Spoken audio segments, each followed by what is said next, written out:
Well, howdy, howdy, howdy, nearly senior citizen here. Greetings, boys and girls, and welcome to this, farewell to the day. It is 10:38 p.m. on the 2nd of October, which means it is still Sunday still. It's still Sunday.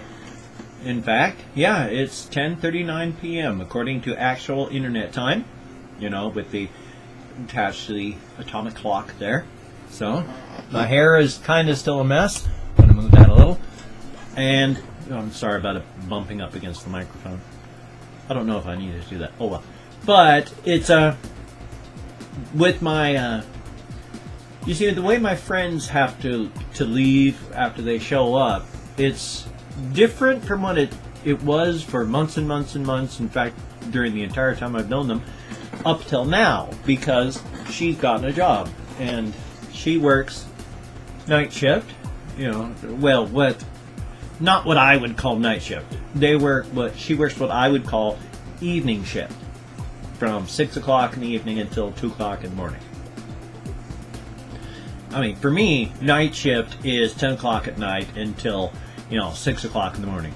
That's what I used to work, night shift. Evening shift is anywhere you get off from 11 till like 2. Past that is graveyard. But so she works evenings, nights. They all have to leave here at about 5 something at the very latest.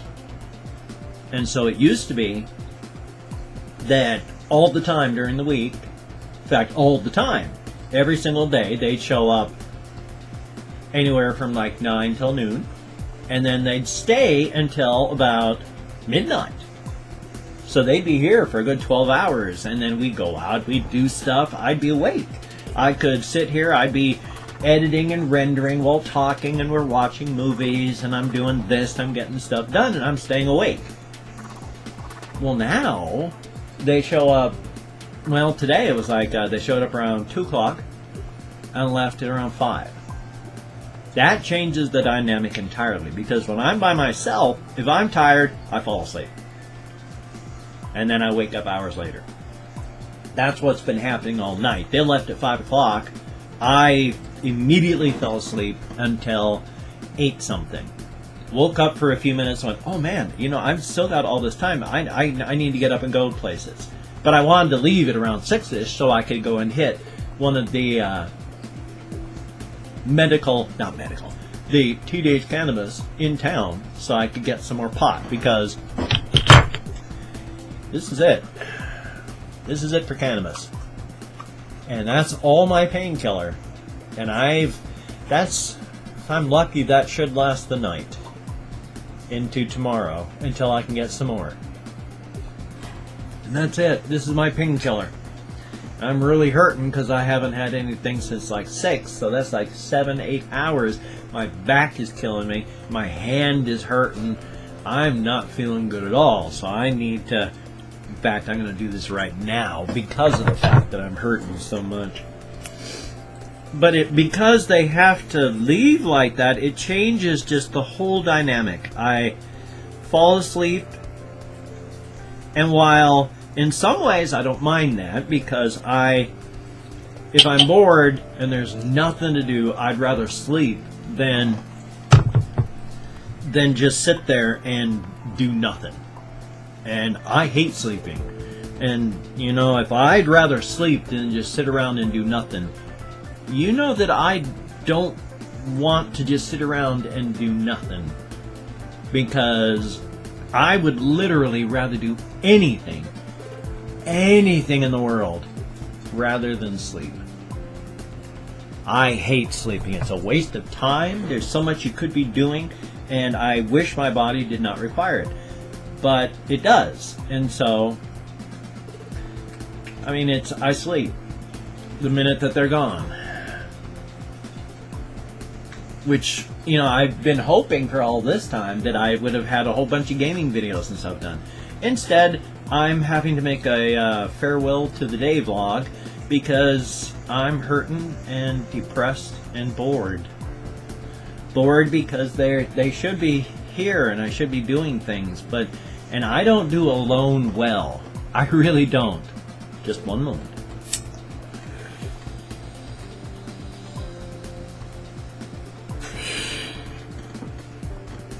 I had noticed when my wife was alive that I don't do alone well.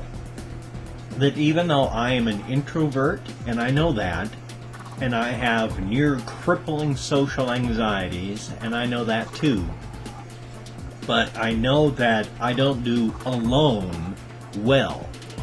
In fact, after about 12 hours of being on my own with no other people around,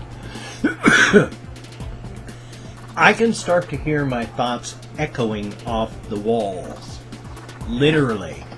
I can start to feel my thoughts start to echo off the walls. And that's not a good feeling, trust me. You know, I'm fine mentally and all that. You know, I'm not thoroughly broken or, you know, a hermit or hating people or anything. I'm not a misanthrope. In fact, when I'm alone like this, I want to be around people. Excuse me. And bloody low-class pot. Well, not low-class, low quality. But it's just, when I'm by myself like this, I don't want to be alone. Because I know I don't do alone well. I don't want to start hearing my thoughts echoing. That's a bad sign. I know that bad sign. When that starts to happen, I'm starting to, you know, it's not depersonalize. Depersonalize, no, not depersonalize. Well, yeah, it's like depersonalize. If you've done something so terribly wrong, like you've killed someone, one of the psychological things that begins to happen at that point is you begin to depersonalize. You have done something so wrong, so against everything that you've been trained and taught, and really it's in our DNA to not kill each other as well, because we're social animals, and over hundreds of thousands of years we have evolved into herd animals, massive herd animals, and so that's what we are, I mean, like it or not. And so, boy, try to remember even where I was now. This is the part about fibro and cannabis that really sucks, because my memory blows in the first place. And then I've got stuff like this, where right now I've forgotten in mid-conversation, mid-sentence, what I was even talking about. So, just one moment, I'll be right back. Depersonalizing. It's when after you've done that horrible thing, your personality begins to break up. And it's not something that you can control. It's just something that happens. You begin to break apart. You begin to depersonalize. Your personality begins to break down under the pressure of what you've done. Even when you've got the other side of it, you know, the normalization of deviance. There's only so much you can normalize. Once you cross the line like that, psychologically, you begin to fall apart. That's why it gets to be pretty easy to find a murderer. They begin to break apart under the pressure of what they've done. It's not easy to do that. That's one of the big reasons soldiers have so much trouble when they come back from war, is you've gone from the horrors of murder and killing to suddenly you're back in regular human society again with no help. No wonder our soldiers are broken. But, so I don't want to depersonalize, and I don't want to do that. So whenever I start to hear my thoughts echoing, I know I need to go out and be around people. Which, of course, is the problem, because being around people, the minute I'm around people, I want to leave and go back and be in quiet and silence again. But I know I got to be around people, so as much as I don't like it, I seek people out, and then I be with them as much as I can before I need to retreat. And right now, I need to hit the road here pretty soon, actually, so that I can exercise, and so I can get out of these walls before I start to go, you know, cabin crazy. I don't want to hear my thoughts echoing off the walls again. It's not a good feeling. It really isn't, because I know that things are starting to fall apart mentally. And that ain't good. That ain't good. As long as I'm around people, I'm alright. That keeps me grounded. That's one of the reasons that I like getting mail so much, and all these pieces of my heart up here on the wall. It keeps me grounded and keeps me knowing that there's people out there and that I'm not alone. Because trust me, when you're just inside these walls and then you go walking at night where there's no people, holy smokes, it feels like there's nobody else in the world. And let me tell you, while that can be kind of fun, that's also kind of scary, especially when you can hear your thoughts echoing. So there, you know a little bit more about me. Hopefully now you're not just going, oh my god, that's horrifying and disgusting. I'd better unsubscribe. This guy's gross. I'm just a guy. I'm 53 and 99% 54. I mean, I turn this October 26th, I turn 54. And officially, there's only 20 years left. So, if I'm lucky and careful, I've got 20 years left. Because the average lifespan of the American man is 74 years. And so far, I've known a lot of people that have kicked off before 74. Hell, having worked in the healthcare fields and having worked in the Medicare side, where people come from the hospitals to recover a bit before they can go straight home, while really sick, there are a lot of people that don't even make it to 50 or 60. So I've been pretty damn lucky that I'm alive this long. In fact, I mean, like 10 years after I graduated from high school, one of my friends that was in high school was dead in a scooter accident. Scooter/motorcycle, I can't remember which, but he was a big friend of mine. We visited each other's house. We did as much as we could. His family life was, unfortunately, his mother was divorced, and she was extremely one of those mothers from hell where the son has to vet the friends before they can come over and all that sort of stuff. Well, unfortunately, she glommed onto him, and so he was a real mama's boy that way. Life is life. But then within 10 years of graduating from high school, I mean, he'd already, by the time he'd had major surgery from an accident he'd had where he'd almost broke his head. And then the next one, he was gone. And so a lot of people that I've known personally haven't even made it this far. So I'm doing pretty good.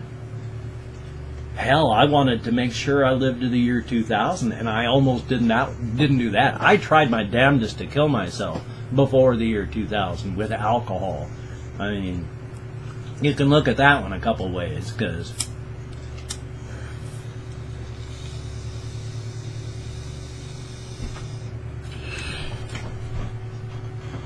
since I tried my best to kill myself with alcohol. But I talked about that with the NF video, Why Did You Leave? Where, he's talking about his mother dying from pills. It's like, when you're trying to get rid of yourself, which I was, I had I still do. I have a hole deep inside me that hurts really, really bad. And I know a large part of it, that hole is connected with the low self-esteem, connected with all the things that happened to me when I was younger. The sexual abuse, the physical abuse, all the various things that have made me who I am. Also, that tore a huge hole inside of my psyche when I was younger. And the only thing that made the hole stop hurting was to pour alcohol into it. And once I'd figured that out, I was trying to fill the hole with alcohol. But there's not enough alcohol in the world to fill that hole. But the only time that hole will stop hurting is when you're filling it with alcohol or insert drug of choice, like NF's mother, pills. There's a hole inside of each and every one of us, and with some of us it hurts so much that we try to fill it with whatever we can to make it stop hurting. And whatever we find, alcohol, pills, marijuana, anything that you can find to make the pain stop, make that hole in you stop hurting, you're going to try and fill that hole with it. Well, I should have died because I was trying to fill my hole with alcohol. My blood alcohol, my blood alcohol was 0.544 when I blew into the breathalyzer, and I should have been dead. Because 0.2, most people have fallen unconscious. 0.3, most people have stopped breathing. 0.4, most people have died. I blew 0.544. I shouldn't have been alive from that alone. I had enough ammonia in my bloodstream because my liver wasn't working right that should have killed me. Everything was terrible. And yet, I managed to survive it amazingly. So, I understand. I still got that painful hole in me. It's just that I know that trying to fill it with alcohol doesn't help it. I've been able to merge that hole with the Jennifer-shaped hole from when my wife died. And I know that hole, that wound in my heart, that she used to be there, is always going to hurt. But I've managed to twist them together, and the pain from the hole in me that I've been trying to fill with alcohol doesn't go away, but it also, the pain from Jennifer being gone will never go away. But mixing them together like that, as the pain of Jennifer hurting diminishes, so too it helps diminish the pain from the other one. And that's a good thing. Thank goodness for that, the human psyche. Well, I wanted to actually talk about more my depression and all that, but really this has been a long one, and I need to get it edited and rendered. Thank you for listening. I'm feeling depressed and bummed and cabin crazy. So as soon as this is edited, rendered, and uploaded, I'm going to go out and hit the bricks, and I'm going to record stuff in Yammer. So you take care. Have a great day. I will see you on the flip side, and that, my friend, is a very good thing.